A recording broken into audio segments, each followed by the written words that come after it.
This is an overview of the Smith Corona Tabulator. This is just going to be a quick look at some of the features and functionality of this typewriter. Won't cover too much of the history, but this should give you all the information you need to get up and running with this machine. So, all right, first we can see it has this cool little tweed holiday case. The latch here is opened by pressing together the two sides. When you are moving and kind of taking stuff around, it's worth noting that that click needs to be there, otherwise it will, there you go. So you just want to make sure you listen to that click, because otherwise the machine can flip out. So I'll go ahead and open it there. Ta-da! So this machine goes into what would usually be considered the lid, but down here you can see that this lower portion is where it rests. There's a little latch here, so if you press down on this, it releases a hook and it lets you lift it up from the front and then pull it out. Let's just slide down. So on the back you'll see that there is a little hook right there, and that, or a little slot, and that hook on the back goes into it. So let's go ahead and put that there. Get some working space here. You can use it in the lid, and it's perfectly reasonable to just leave it open in the bottom, but it is convenient to have a little bit of space. So also the lid can echo a little bit of the sound sometimes, which isn't the most fun. So all right, so here we have the body of the machine. This up here is the carriage. The platen is the roller in the center, and then we have a couple controls that we'll get into. So over here, you have the ribbon cover. So this right here is your ribbon cover. It opens up so you can see inside. Here you have the touch control. These little selections right here. The higher it is, the more resistance there is on the keys. But the more reliable of an impression you'll get if you're typing at speed. So if you're typing slowly and you want an easier typing experience, lower. If you want it to be faster, then just turn it up. All right, so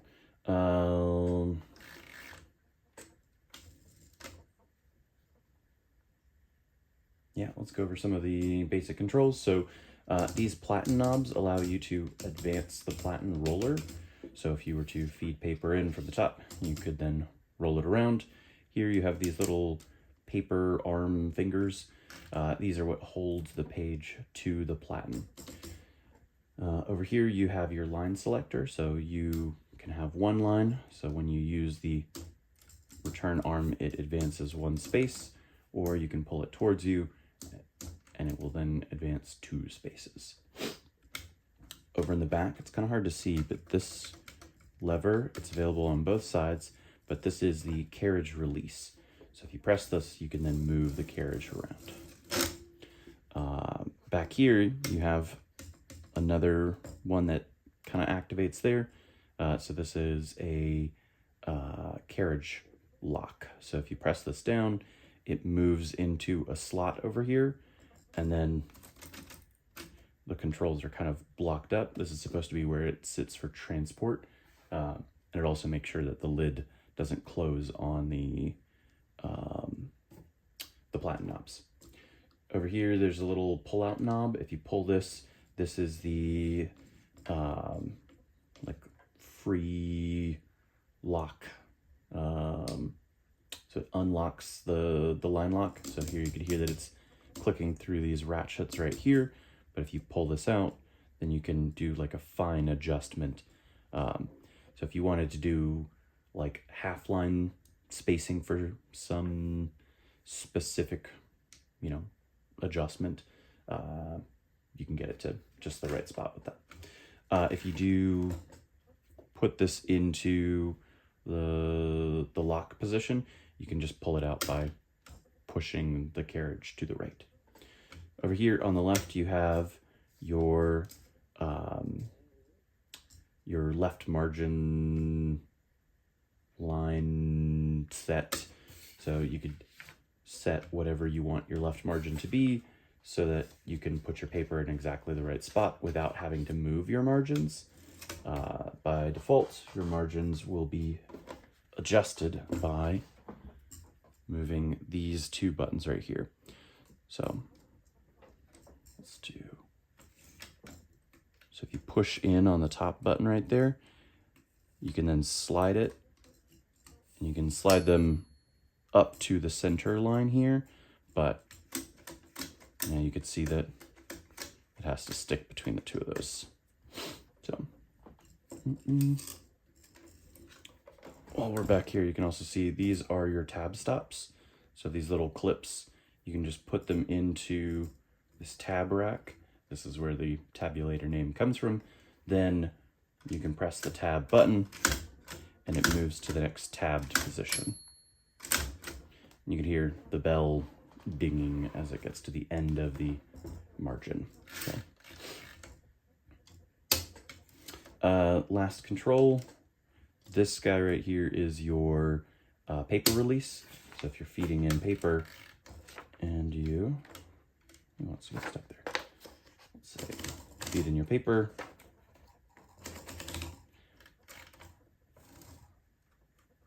Say we want our margins to be there, so we push the little button, move it over, and let's say we want this left margin over here. Like,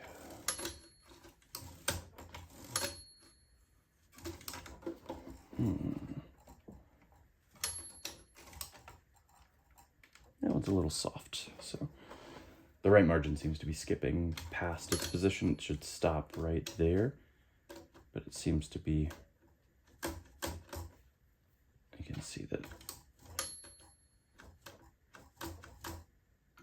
All right, well, that's working.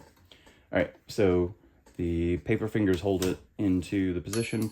If you move with the paper all the way off the side, then it may get stuck on, you can see how it's kind of trying to fall in front of the paper guide right here. So it may help to just hold it back behind it. These paper fingers, instead of a true paper bail, are a little less ideal. They're not as good at holding the paper back. But if you were to then use this paper release, you could then just pull the page up, out, etc. So, or you could use it to maybe fine adjust your positioning. So, all right. Right now it has just a plain black ribbon, so there's no bichrome on this one. But if you did have a 2-color ribbon, then typically the black would be here on top, and then the red would be here on the bottom. This middle section is for a stencil mode that nobody really uses. So, all right. So spacebar, shift. You have a basket or segment shift, so the whole basket is dropping down out of the way. This is great because it means you have a very light shift, so very easy to type pretty quickly with. Over here is your caps lock. It will only, I believe, oh, look at that. So some machines will only release from one side, but it seems like you can get it from either side. So here's your backspace.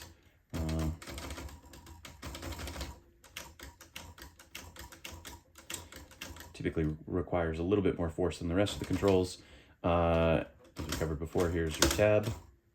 And then this MR is your margin release. So if you get to the end and you're like, oh no, I really needed just one more character, but I can't because it's stuck, then margin release, and then you can type a couple more characters. Typically, if you're at the end of the page, you kind of want to stop there. But that's the primary controls. This right here is going to switch the direction of your ribbon.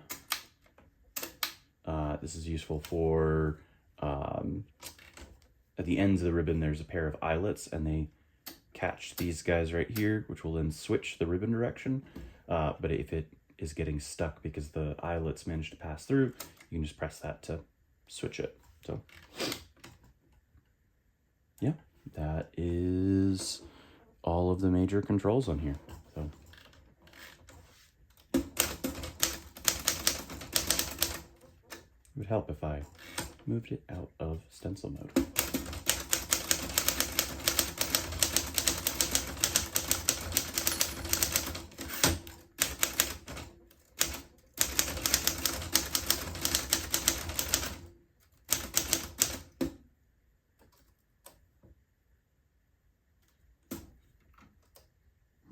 Okay, cool. So, just some basics. Some machines will have exclamation marks. Many do not. If you don't have them, then just a period and then an apostrophe will end up covering you. You'll notice that there is no one key. That'll just be your lowercase L will do that. We do have a 0, which is nice. Those are the big ones. There's plenty of other exciting, I don't know, proxies for characters. But those are the two that usually get people. So cool. Well, again, I hope that you enjoy this machine. And yeah, here's a Smith Corona Tabulator.